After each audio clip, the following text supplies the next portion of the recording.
তোমার সাথে আমার আর কোনো সম্পর্ক নেই। আচ্ছা শোনো না, আমরা বসে কথা বলি।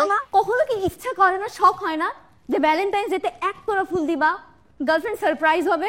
একটু সান্ত্বনা দিতে তো বলতে পারো যে এবার 2টা গোলাপ দিছে, পরের বার 2 লক্ষ ফুল দিব। এখানে তো 2টা ফুল না 4টা ফুল দেখো। আর তুমি জানো ভ্যালেন্টাইন্স ডেতে এক একটা গোলাপ কত করে বিক্রি হচ্ছে? এক একটা 100 থেকে 500 টাকা। আমি কি কিডনি বিক্রি করবো না? হায় রে, মানুষের বয়ফ্রেন্ড আইফোন দেয়, ডায়মন্ডের রিং দেয়, নেকলেস দেয়, চকলেট দেয়, আর তুমি একটু 2টা না 4টা গোলাপ সেটা হিসাব নিতে? রেগে যাচ্ছ কেন? প্রেম করতে কি এখন এত এত টাকা খরচ করা লাগবে? আমি জানতাম তুমি একটা ফকির, কিন্তু এটা জানতাম না তার সাথে তুমি এত বড় একটা আনরোম্যান্টিক। তোমার সাথে থাকা আমার পক্ষে কোনোভাবেই সম্ভব না। ব্রেকআপ। তোমার সাথে আমার আর কোনো সম্পর্ক নেই। আচ্ছা শোনো না, আমরা বসে কথা বলি।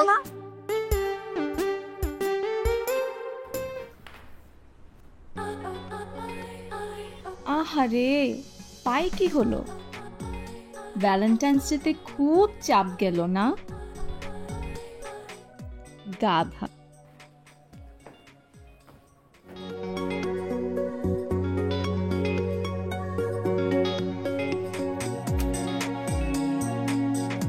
আচ্ছা বলতো, ওর মতো সাজলে আমাকে কেমন লাগবে?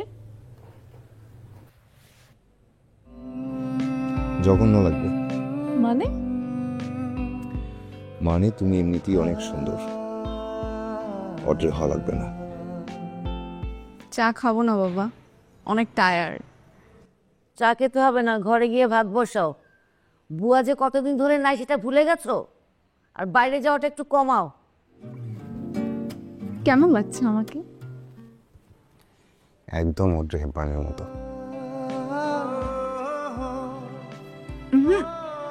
এসব চলবে না, এসব চলবে না। এসব অসভ্যতা চলবে না। তুমি দাঁড়াও, আমি ড্রেস চেঞ্জ করে আসছি।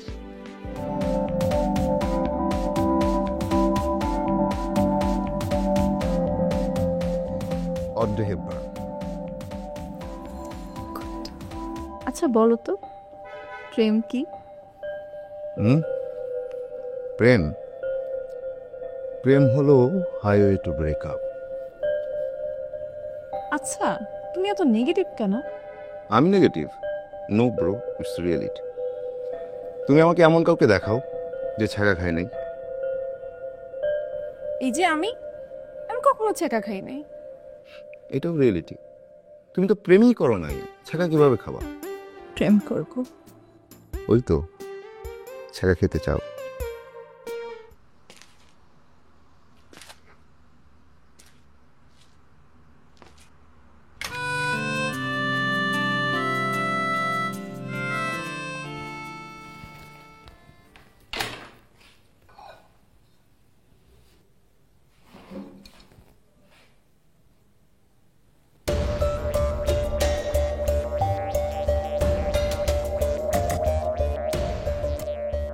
মুরগি রান্না করছে কে? আমার তো কিছুই মনে থাকে না। ওই দিন বাসায় কল খুলে চলে আসছি, আমার বাসা বাড়ি একদম পানির নিচে ডুবে গেছে। তারপর তারপর আর কি, খাবার দাবার কিনে নিয়ে গেলাম, বাসায় গিয়ে দেখি মুরগি রান্না করা, ভুলে গেছি। এরকম আর হাজার হাজার ঘটনা। শোন, ব্রেকআপের পর এরকম একটু একটু হয়, ভেঙে পড়িস না। একটা কাজ কর, আরেকটা প্রেম করে ফেল, সব ঠিক হয়ে যাবে। তোর বসকে প্যারা দিয়ে যে কি ভাল লাগে আমার।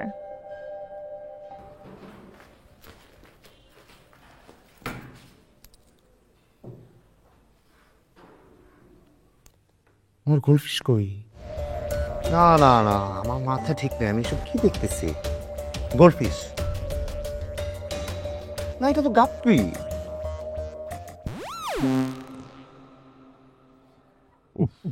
না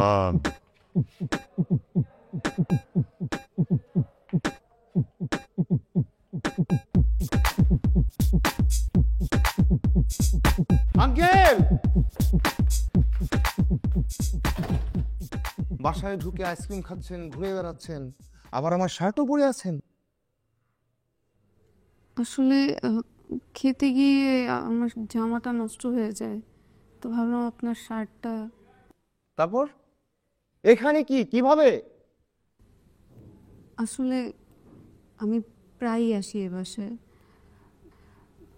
নিজের বাসায় মন মতো বাঁচতে পারি না, কেমন যেন জেলখানার মতো লাগে। আমি আপনার বাসায় আসি একটু নিঃশ্বাস নেওয়ার জন্য, কিন্তু বিশ্বাস করেন আমি এমন কিচ্ছু করি নাই যাতে আপনার কোনো ক্ষতি হয়। তাই বলে ফ্রিজে রাখা মুরগির মাংসটা পুরোটা খেয়ে ফেললেন? পুরোটা খাইনি তো, আপনার জন্য রেখেছিলাম।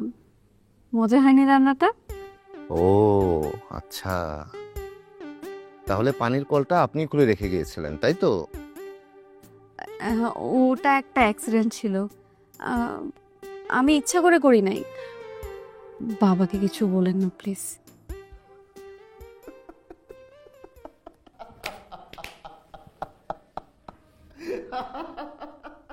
আপনি কি পাগল টাগল হয়ে গেলেন নাকি? হাসতেছেন কেন? পাগল হয়ে যাচ্ছিলাম। আজ যে আপনি আমার কি উপকার করলেন, আমি নিশ্চিত হলাম যে আমি পাগল না। তাহলে আপনি বাবাকে কিছু বলবেন না, তাই না?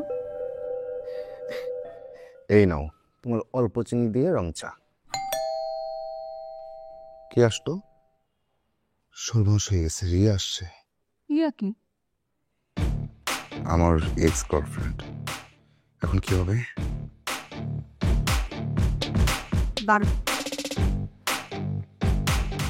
এভাবে প্রতিদিন একটার পর একটা জিনিস নষ্ট করলে এ বাসায় কিন্তু থাকা হবে না।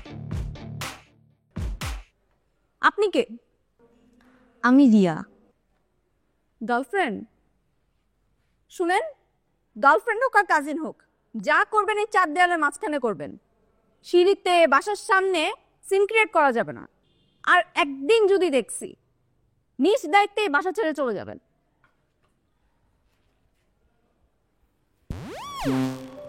মেয়েটাকে বাড়িওয়ালার মেয়ে, বজ্জাত বেটি। জনের পর আঙ্কেল হয়তো মুখে মধু দেয় নাকি। শোনো না, যা হয়েছে তার জন্য আমি খুব সরি। সাবির ভাই আমাকে বলেছে আমি চলে যাওয়ার পর তোমার মাথায় সমস্যা দেখা দিয়েছে, তুমি আমাকে ক্ষমা করে দাও প্লিজ। পৃথিবীর সব রং মুছে গেলেও ভালোবাসা মোছে না। তুমি না হয় স্মৃতিতেই থেকে যাও, তাই ভালো।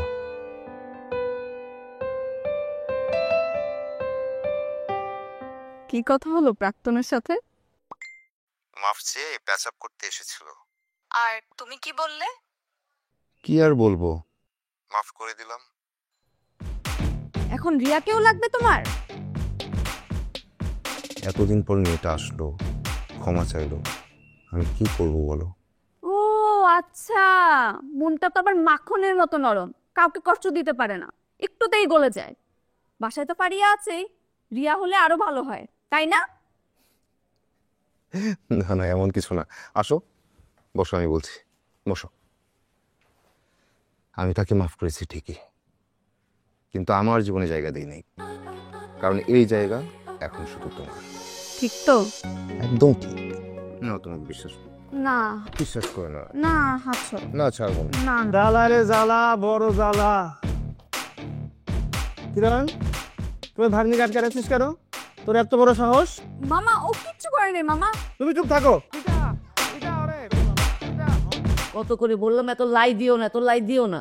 দেখো এখন দুর্দশা। খুলে বলতো বা, ঘটনা কি? বাবা, আমি সারা জীবন তোমাদের কাছে কিচ্ছু চাইনি, তাও গালমন্দ আর খোটা খেয়েছি।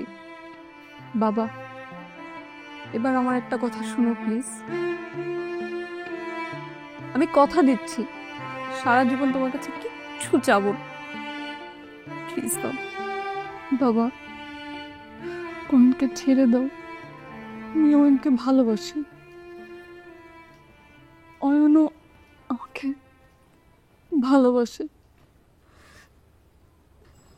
বিশ্বাস করো, তোমার কলিজার টুকরাকে ওর থেকে ভালো আর কেউ বাসতে পারবে না। আবার ঢং শুরু করছে। নিজের মুখে তো চুনকালি মাখছি, এখন সমাজে আমাদের মুখ দেখাইতে দিবে না। একটু চুপ করবা?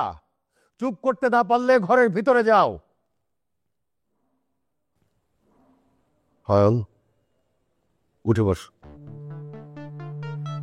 তোমরা কারা? যাও, তোমাদের কোনো কাজ নেই এখানে।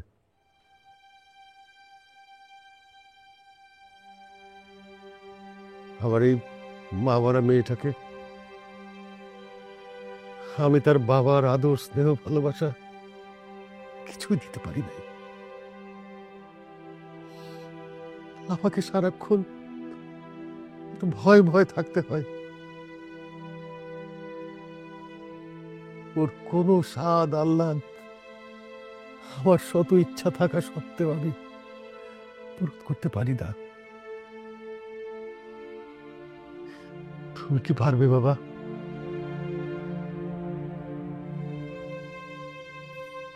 জি পারবো। মা ফারিয়ার ব্যাপারে সবই জানে। মাকে বলবো আপনাদের সাথে কথা বলতে। আলহামদুলিল্লাহ, খুব খুশি হলাম বাবা। এই দেখো, এও ছেলে, আর তোমারও একটা ছেলে আছে, তাই না? আজকে কত বছর ধরে সে বিদেশে থাকে। সে কি তার বাবার কত খোঁজ খবর রাখে? যাই হোক, আমি সিদ্ধান্ত নিয়েছি এই ছেলেই হবে আমাদের মেয়ে জামাই।